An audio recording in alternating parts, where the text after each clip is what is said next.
Menurut polisi, berdasarkan hasil pemeriksaan awal, AS sudah mengakui perbuatan kekerasan seksual terhadap santriwatinya. Keterangan terbaru ini berbeda dari yang sebelumnya saat AS menyebut selalu menyangkal semua tuduhan. Namun setelah ditangkap dan diperiksa, AS akhirnya mengaku. Polisi meminta warga yang pernah menjadi korban pencabulan atau kekerasan seksual AS untuk segera melapor. Cuman pada saat pemeriksaan saksi, tersangka A ini tidak mengaku. Tetapi setelah kita lakukan penangkapan, kemudian kita lakukan pemeriksaan, tersangka A mengakui semua perbuatannya. Jadi apa yang dilakukan kepada santriwati, tersangka A ini mengakui sesuai apa yang menjadi keterangan korban. Aliansi Santri Pati membuka posko pengaduan dan pendampingan bagi korban kekerasan seksual oleh pengasuh pondok pesantren di Desa Kajen Margoyoso Pati, Jawa Tengah.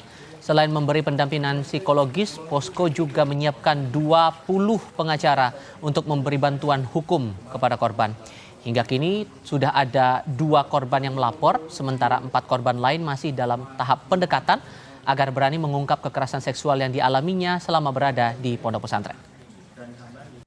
Ya pemirsa Kompas TV dimanapun Anda berada, berjumpa lagi dengan saya Farida Amalia dalam program Sapa Jateng. Kali ini kita akan bahas sesuatu yang masih menjadi perbincangan publik dan sangat mengagetkan, yaitu dengan adanya kasus kekerasan seksual yang terjadi di pondok pesantren yang ada di Pati, Jawa Tengah. Dan untuk mengetahui lebih detail bagaimana update-nya, saat ini saya sudah bersama dengan pengacara atau kuasa hukum dari korban kekerasan seksual yang ada di Ponpes Pati bersama dengan Pak Ali Yusron. Apa kabar nih Pak Ali? Baik Mbak, terima kasih Mbak. Kabar baik ini. Alhamdulillah. Pak Ali Yusron, sebelumnya kita juga ikut ini ya, empati terhadap para korban. Kemudian ini sebenarnya kronologisnya bagaimana nih Pak yang ingin diketahui secara detail oleh pemirsa. Kalau selama ini kan kita tahunya secara gamblangnya, tapi dari sisi korban sendiri ini kronologisnya bagaimana nih Pak? Baik Mbak, ini saya jelaskan di kronologis perkara pada tahun 2020. Si korban ini belajar di pondok pesantren pada saat itu. Dan beberapa peristiwa hukumnya ini ada anak-anak yang dititipkan orang tua di pondok pesantren tersebut. Tetapi disalahgunakan oleh oknum tersangka ini untuk ada korban-korban di pencabulan dan perkosaan di peristiwa tersebut di 2020. Peristiwa tersebut dilaporkan oleh korban di tanggal sekurang-kurangnya itu Juli 2024 itu dalam penyelidikan. Nah, di tanggal 23 September 2024 itu dinaikkan ke penyidikan. Tetapi sempat berhenti Mbak saat itu. Berhentinya kenapa nih Pak Ali Yusron? Kemungkinan saya kurang tahu karena di saat itu yang kuasa hukum bukan saya. Ada kuasa hukum yang lain pada saat itu. Saya belum masuk di perkara pada saat itu di 2024. Cuma berhenti sampai sekarang, sampai 2026. Kalaupun saya untuk mengawal perkara ini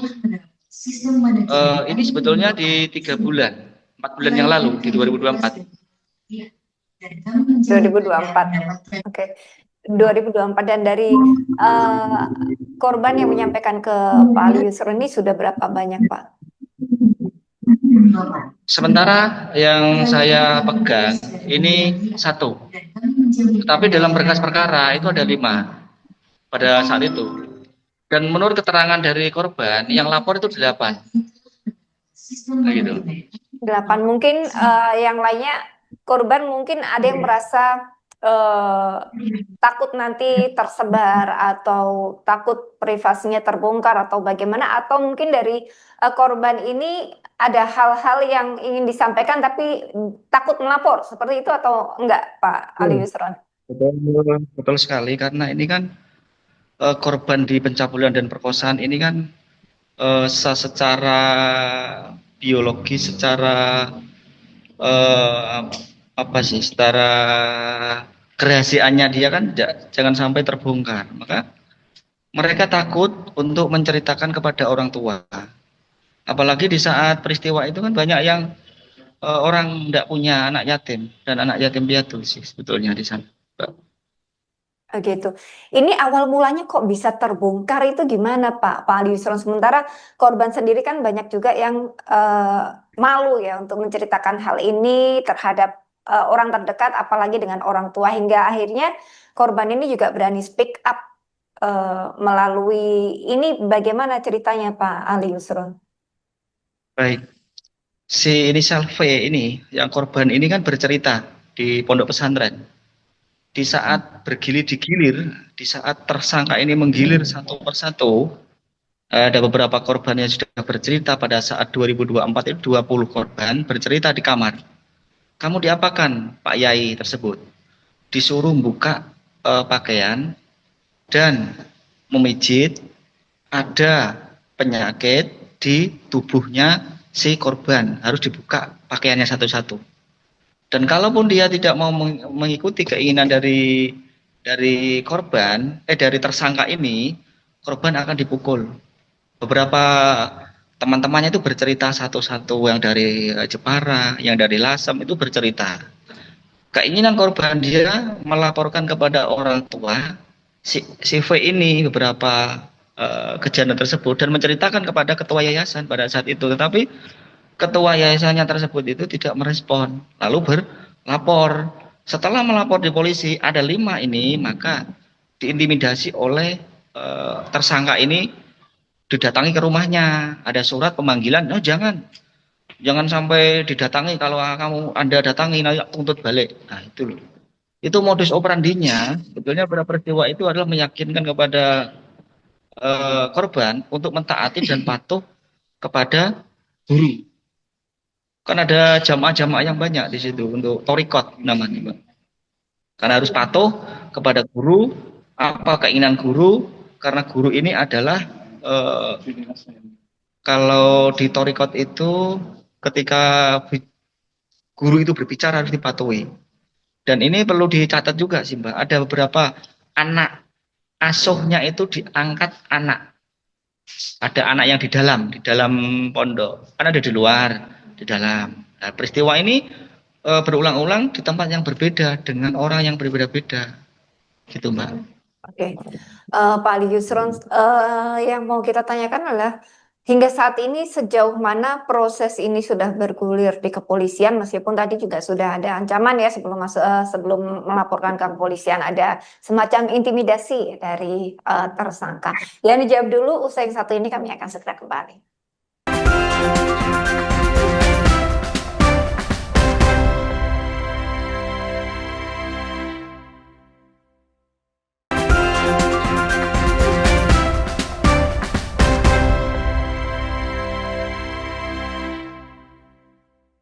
Ya, terima kasih pemirsa Kompas TV. Kita lanjutkan perbincangan dengan Pak Ari Yusron selaku kuasa hukum dari korban kasus pencabulan yang terjadi di Pondok Pesantren di Pati, Jawa Tengah. Pak Ali Yusron tadi sudah dijelaskan di segmen 1. Kemudian segmen 2 ini kan sejauh mana sekarang perkembangannya? Kalau kemarin kita sempat kontak dengan Pak Ali Yusron sedang melakukan pendampingan terhadap para korban. Ini bagaimana Pak progresnya saat ini? Saya juga berterima kasih kepada Pak Kapolres Pati beserta Kasat Reskrim yang baru dan Kanit Reskrim dan penyidik yang baru pada peristiwa itu. Kan kita 3 bulan 4 bulan yang lalu kita pegang baru semua sebetulnya. Saya mengapresiasi sekali sudah tahuan tersangka. Ini tersangkanya ini kan sudah dimasukkan di penjara di Polres Pati. Harapan saya ini harus dimaksimalkan dengan ancaman yang maksimal, dengan tuntutan yang 15 tahun ke atas kalau bisa malah dihukum kebiri, disuntik kimia Mbak. Karena ini jangan sampai berulang-ulang. Jangan sampai berulang-ulang pondok pesantren menjadi tolak ukur kita sebagai orang Islam mempercayakan kepada pondok pesantren, ya harus mengelola akhlak yang baik berdasarkan Al-Quran dan hadis, ya harus Ya, setidaknya lembaga pendidikan ya Pak ya, yang memang sebelumnya kita memang percaya pada lembaga pendidikan, kita menitipkan putra putri kita di sana untuk belajar Semoga hal-hal seperti ini tidak terjadi lagi, cukup miris dan memprihatinkan seperti ini. Bahkan kemarin tuh ya waktu awal-awal juga sempat masyarakat demo ke ponpes tersebut untuk dilakukan penutupan seperti itu. Juga sempat mencari tersangka yang akhirnya sudah ketemu juga di Wonogiri dan saat ini sudah ditahan di tempat yang semestinya. Menurut Pak Ali Yusron, bagaimana kondisi kejiwaan? Apakah dilakukan pendampingan oleh psikolog atau ada pendampingan khusus untuk para korban ini, Pak? Baik, Mbak. Untuk peristiwa di 2024 itu sudah ada psikolog, sudah ada dinsos, sudah ada semua sih. Cuma tadi malam ini saya di WA oleh pihak korban yang baru. Ini MA yang baru kelas 2. Peristiwanya sama, baru kemarin. Cuma dia takut untuk menceritakan kepada saya. WA-nya gini, kalau ini siapa sih yang bisa menjamin saya kalau nama saya ini, kalau kita lapor, mama saya kan nanti tahu, Pak, kalau Pak Ali Yusron nanti pendampingan perkara ke saya. Ini kan baru tadi malam, Pak. Ada satu orang yang WA saya bahwa dia itu adalah korban yang sama di 2025 baru kemarin. 2025. 2025 Tapi kan cuma dari Pak Kabid kalau Humas kita sudah menyampaikan akan menjamin kerahasiaannya itu, Pak.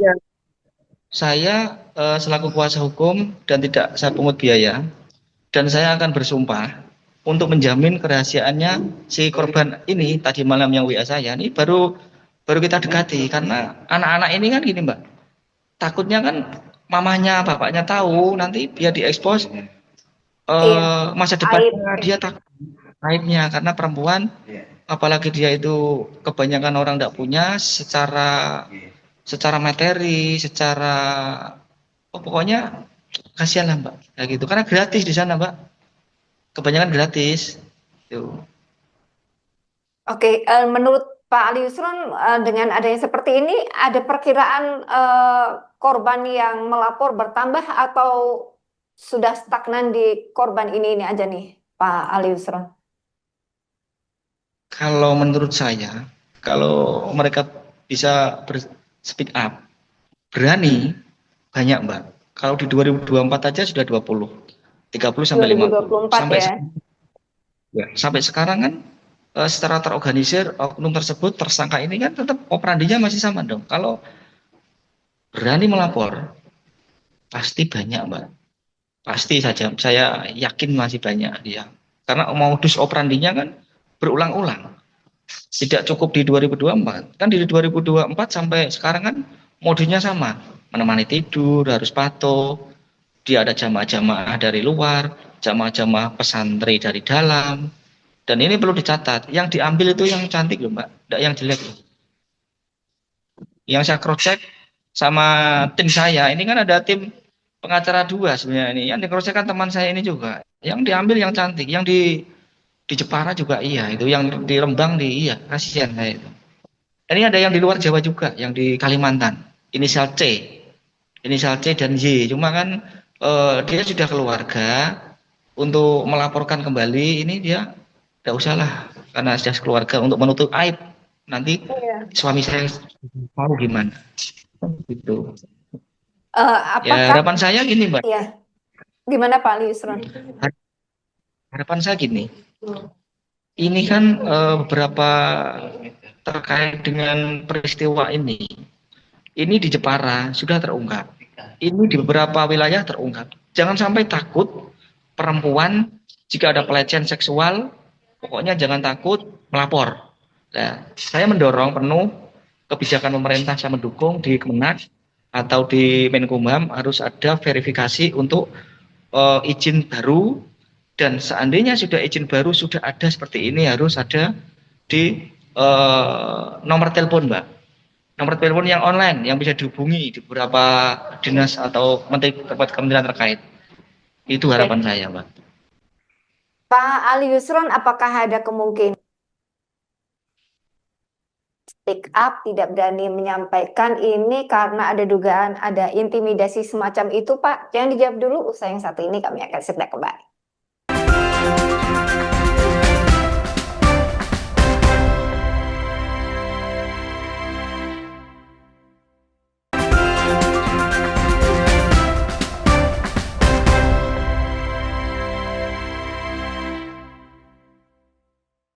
Ya pemirsa, masih bersama dengan kami dan Pak Ali Yusron. Kita akan bahas terkait dengan update bagaimana para korban kekerasan seksual yang ada di pondok pesantren yang ada di Pati, Jawa Tengah. Bagaimana update kabarnya, bagaimana penanganannya, dan bagaimana pendampingan untuk para korban ini.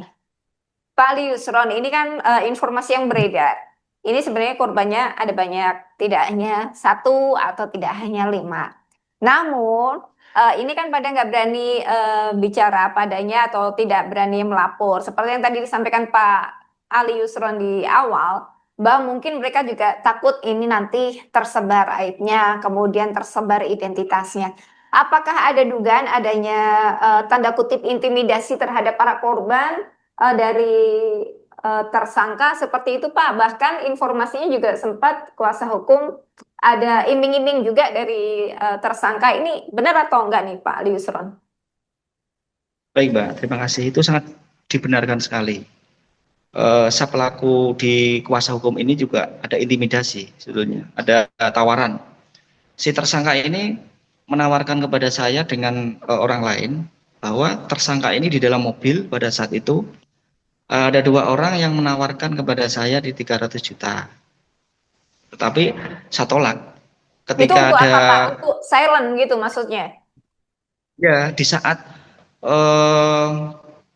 tersangka ini mendatangi pelapor di rumahnya pelapor, setelah mendatangi pelapor, mendatangi saya di Pati untuk menawari uang 300 juta dan perkara ini agar dicabut, tidak diteruskan. Itu yang awal pertama kali. Yang kedua, saya dipepet di parkiran sama 3 orang bahwa uang tersebut kalau kurang saya tambahi 400. Itu beda orang. Itu juga ada saksinya lagi. Pertama ada saksinya 2, yang kedua ini ada saksinya 1. Kalaupun ini dilanjut, nah ini saya diancam bahwa kalau terbongkar, ini kan ada siswa, ada guru, banyak yang kerja di sana. Yang tanggung jawab Mas Ali nanti. Yang saya cari Mas Ali. Saya jawab, saya berjanji pada diri saya sendiri untuk mengungkap peristiwa ini sampai terang benderang. Jangan sampai ada korban lagi dengan oknum tersangka ini. Nah, saya yakin menurut keterangan dari korban di 2024 kan sudah diancam dia. Ada 5 itu didatangi oleh tersangka ini sama orang lain, diancam kalau ini diteruskan saya keluarkan, saya tuntut balik pencemaran nama baik. Ya sudah barang tentu dia takut Mbak, karena ekonominya lemah dan dia tidak berani karena dia perempuan, ekonominya lemah, pada orang tidak punya, dia pasrah aja dia, begitu. Apakah hal tersebut yang menyebabkan pada tahun 2024 ini kasusnya stagnan, ada dugaan korban mencabut laporan karena ada himbauan atau ada permintaan dari tersangka seperti yang tadi disampaikan oleh Pak Ali Yusron atau tidak? Betul. Ada beberapa poin yang perlu saya sampaikan. Memang ada ancaman dari korban yang harus tidak mendatangi, 1. Yang kedua, ini dugaan kami menurut intelijen. Ini intelijen Mbak, intelijen yang saya dapat A1 itu intelijen. Oke. Ini ada pick up-an orang-orang tertentu yang kuat di perkara ini di Pati. Itu oknum, apakah ini oknum tokoh, apakah ini oknum dari lembaga. Itu menurut keterangan dari intelijen ada dugaan bahwa ini yang membackup mereka itu. Dugaan loh Mbak ini. Menurut intelijen saya loh ya. Tuh, tidak Terus usah saya keuntungannya sebutkan. apa Pak kalau dari lembaga-lembaga atau oknum-oknum tersebut menjadi backingnya sini? Kalau perbuatannya tidak baik kan memang akan terungkap pastinya. Kan Mbak bisa menjawab sendiri. Kalau ini dibongkar kan imbasnya pondok pesantren yang lain dong. Wah, ini pondok di Pati ini kalau dibongkar seperti ini nanti pondok yang lain nanti ada imbasnya kurang bagus dong. Kan gitu. Iya, dan Makanya informasinya akan ada pencabutan izin juga ya Pak yang di ponpesnya ini ya. apalagi ini Mbak perlu dicatat. Pondok pesantren ini sumber dananya itu dari orang-orang kuat. Nah, catat ini. Sumber dananya, bantuannya itu dari orang-orang kuat. Oke. Orang kuat itu siapa Maka nih, Pak? dari itu, yo tidak usah saya sebutkan lah. Ini kan praduga tidak bersalah. Kalau kita advokat dan kalau pengacara jangan sampai menunjukkan salah satu. Nanti kita dituntut balik dong, mencemar nama baik. Yang penting kan, menurut informasi intelijen yang saya dapat, ada dugaan bahwa pada tahun 2024 ini adalah backupan orang kuat. Karena alasan saya adalah alasan saya adalah mereka sebagai donatur. Kan gitu, simpel dong. Oh, kalau saya disalahkan, yo dugaan, praduga tidak bersalah dong, Mbak. Oke, Maka Pak, tidak bersalah. harapan saya ini ada restitusi atau ganti rugi loh ya, yang sudah berani melapor, yang saya tangani ini agar psikisnya itu kembali, harus ada ganti rugi dari pemerintah dan dari tersangka nanti. Itu upaya nanti saya.